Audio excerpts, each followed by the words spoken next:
Baik, saya akan menjelaskan materi ketujuh terkait dengan evaluasi kapsul.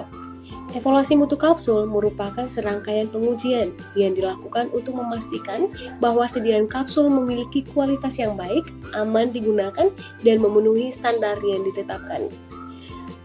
Evaluasi ini bertujuan untuk memastikan keseragaman dosis, stabilitas sediaan, serta kemampuan kapsul dalam melepaskan zat aktif di dalam tubuh. Pengujian mutu kapsul umumnya meliputi uji keseragaman bobot, uji keseragaman kandungan, uji disolusi, uji waktu hancur, serta beberapa evaluasi tambahan seperti uji kebocoran dan pengujian sifat fisik kapsul. Evaluasi kapsul yang pertama adalah uji keseragaman bobot atau weight variation test. Uji keseragaman bobot dilakukan untuk mengetahui apakah kapsul dalam suatu batch memiliki berat yang relatif sama. Keseragaman bobot sangat penting karena berhubungan dengan keseragaman jumlah zat aktif yang terdapat dalam setiap kapsul. Prosedur pengujian dilakukan dengan menimbang 20 kapsul secara individual menggunakan neraca analitik. Berat masing-masing kapsul dicatat, kemudian dihitung berat rata-rata kapsul. Selanjutnya, berat setiap kapsul dibandingkan dengan berat rata-rata tersebut. Jika terdapat kapsul yang tidak memenuhi batas yang ditentukan, maka isi kapsul dapat dikeluarkan dan cangkang kapsul ditimbang secara terpisah untuk menentukan berat bersih isi kapsul.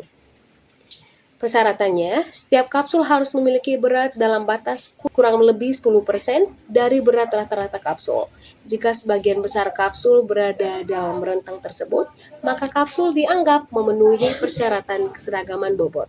Selanjutnya yang kedua adalah uji keseragaman kandungan atau Content Uniformity Test. Uji keseragaman kandungan dilakukan untuk memastikan bahwa setiap kapsul mengandung jumlah zat aktif yang sesuai dengan kadar yang tertera pada label. Pengujian ini sangat penting, terutama untuk obat dengan dosis kecil atau potensi tinggi. Prosedur pengujiannya, sebanyak 30 kapsul dipilih secara acak dari satu batch produksi. Kemudian, 10 kapsul dianalisis secara individual untuk menentukan kadar zat aktif yang terkandung di dalamnya. Analisis biasanya dilakukan menggunakan metode analitik seperti HPLC atau spektrofotometri. Persyaratannya, hasil pengujian memenuhi persyaratan jika 9 dari 10 kapsul berada dalam rentang 85% sampai 115% dari kadar yang ditetapkan. Satu kapsul lainnya tidak berada di luar rentang 75% sampai 125%. Jika lebih dari satu kapsul berada di luar batas tersebut, maka dilakukan pengujian tambahan terhadap 20 kapsul lainnya.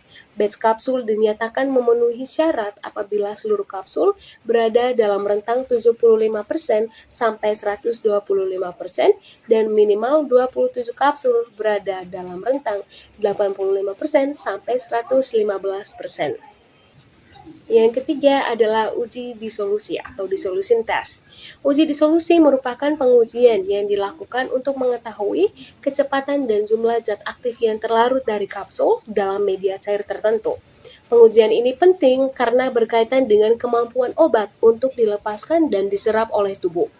Prinsip pengujiannya, kapsul ditempatkan dalam media cair yang menyerupai kondisi dalam saluran pencernaan. Selanjutnya, kapsul diputar atau diaduk dengan kecepatan tertentu sehingga zat aktif dapat larut ke dalam media tersebut. Prosedur pengujian. Kapsul dimasukkan ke dalam alat disolusi yang berisi media disolusi dengan volume sekitar 1000 ml. Suhu media dijaga pada 37 derajat Celcius menggunakan water bath untuk meniru suhu tubuh manusia. Alat kemudian dijalankan pada kecepatan tertentu sesuai dengan monografi obat. Selama pengujian, sampel larutan diambil pada waktu tertentu untuk dianalisis jumlah zat aktif yang telah terlarut. Alat uji disolusi. Menurut standar farmakope, terdapat beberapa jenis alat uji disolusi yang digunakan, antara lain basket apparatus, pedal apparatus, reciprocating cylinder, dan juga flow-through cell. Yang keempat, uji waktu hancur atau disintegration test. Uji waktu hancur dilakukan untuk menentukan waktu yang dibutuhkan kapsul untuk pecah dan hancur dalam media cair. Pengujian ini penting karena kapsul harus hancur terlebih dahulu sebelum zat aktif dapat larut dan diserap oleh tubuh. Prosedur pengujiannya, alat uji disintegrasi terdiri dari 6 tabung kaca yang dilengkapi dengan saringan di bagian bawah. Satu kapsul dimasukkan ke dalam setiap tabung. Tabung kemudian ditempatkan dalam media cair dengan suhu 37 derajat Celcius. Rak tabung bergerak naik turun sejauh 5-6 cm dengan frekuensi sekitar 28-32 siklus per menit hingga kapsul hancur. Persyaratannya, kapsul dinyatakan memenuhi syarat apabila seluruh kapsul hancur sempurna dalam waktu yang telah ditentukan. Jika satu atau dua kapsul tidak hancur sempurna, maka pengujian diulang menggunakan 12 kapsul tambahan. Batch kapsul yang dinyatakan memenuhi syarat jika minimal 16 dari 18 kapsul yang diuji hancur sempurna. Yang kelima adalah uji kebocoran atau leak test. Uji kebocoran dilakukan untuk mengetahui apakah terdapat kebocoran pada kapsul atau kemasan kapsul yang dapat menyebabkan kerusakan produk atau kontaminasi. Proses pengujiannya, sampel kapsul ditempatkan dalam desikator, kemudian ditutup rapat. Selanjutnya, pompa digunakan untuk menciptakan kondisi vakum di dalam desikator. Sampel dibiarkan selama waktu tertentu untuk melihat apakah terjadi perubahan pada kapsul atau kemasan. Metode lain yang dapat digunakan adalah uji pewarna menggunakan larutan methylene blue. Jika terdapat kebocoran pada kapsul atau kemasan, larutan pewarna akan masuk ke dalam kapsul. Tujuan dari pengujian ini adalah untuk memastikan bahwa kapsul memiliki integritas kemasan yang baik sehingga produk tetap stabil dalam penyimpanan. Yang keenam adalah uji kadar air atau moisture content. Uji kadar air dilakukan untuk menentukan jumlah air yang terdapat dalam seluruh kapsul atau pada isi kapsul. Kadar air merupakan parameter penting karena dapat mempengaruhi stabilitas obat dan karakteristik pelepasan obat dari kapsul. Pengukuran kadar air pada kapsul biasanya dilakukan menggunakan metode Carr-Fisher titration. Metode ini sangat sensitif dan mampu menentukan kadar air dalam jumlah yang sangat kecil. Tujuan utama pengujian kadar air adalah untuk mengetahui hubungan antara kadar air dalam kapsul dengan proses degradasi obat serta karakteristik pelepasan obat. Jika kadar air terlalu tinggi, maka dapat menyebabkan degradasi zat aktif, pertumbuhan mikroorganisme, serta perubahan sifat fisik kapsul seperti pelunakan atau pengenceran cangkang kapsul.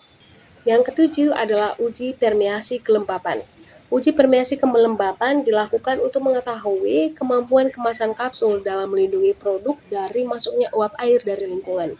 Pengujian ini penting karena kelembapan dapat mempengaruhi stabilitas obat dan kualitas kapsul dalam penyimpanan. Menurut standar United States Pharmacopeia, pengujian ini dilakukan dengan cara mengemas kapsul bersama pelet desikan yang sensitif terhadap perubahan warna.